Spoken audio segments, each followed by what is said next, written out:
J'aimerais traiter l'actualité. On est entre deux sirènes de bombardement d'Iran et un des plus grands journalistes aux États-Unis, enfin un des journalistes les plus connus aux États-Unis, qui s'appelle Tucker Carlson, est sorti avec une dinguerie totale.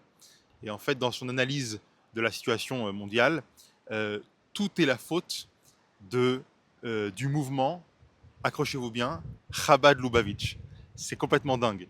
Alors, il explique que, en fait, euh, c'est parce que le mouvement Chabad Lubavitch, avec à sa tête le rabbi Menachem Mendel Schneerson, a pour but de construire le troisième temple, qu'en réalité, et sachant que le rabbi avait une influence énorme et qu'il était ami avec des présidents américains, eh bien c'est cette influence-là qui a poussé les États-Unis à attaquer l'Iran et à semer le bazar dans le monde entier.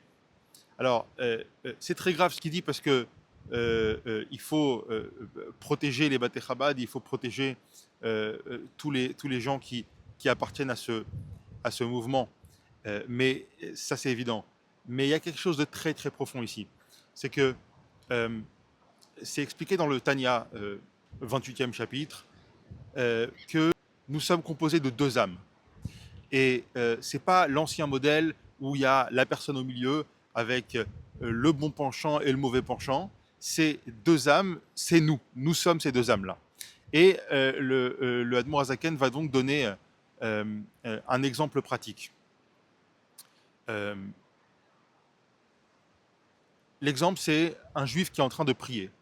Il prie, donc il essaye de se concentrer, de penser à Dieu, et il a des mauvaises pensées qui lui rentrent dans l'esprit.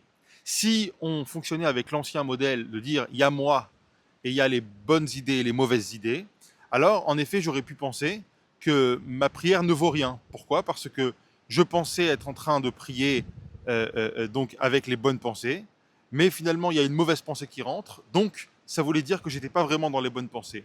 Ma prière ne vaut rien. Et le Admorazakan explique, ça c'est si on avait une seule âme. Mais étant donné qu'on a deux âmes, c'est totalement le contraire en fait.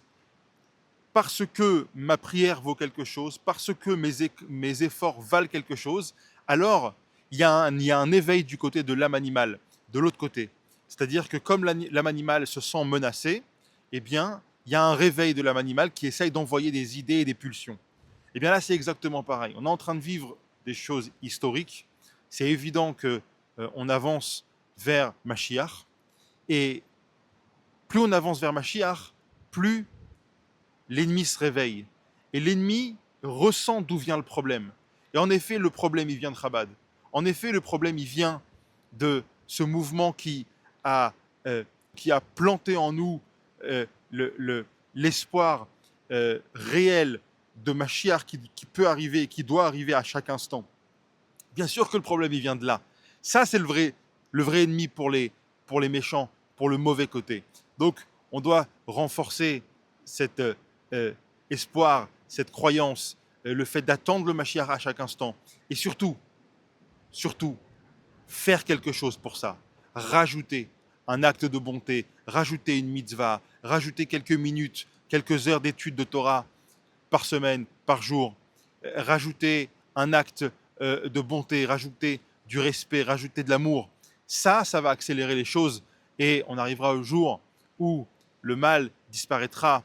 Roi Hatuma à Virmina Aretz, le mal disparaîtra et même Tucker Carlson arrêtera de dire ses bêtises parce qu'il se rendra compte de la présence de Dieu dans le monde. Et Melo Kola Aretz, Dea et Hashem, Kamaim Layam Mechasim, le monde sera rempli et saturé de la connaissance de Dieu au même titre que l'eau couvre la mer.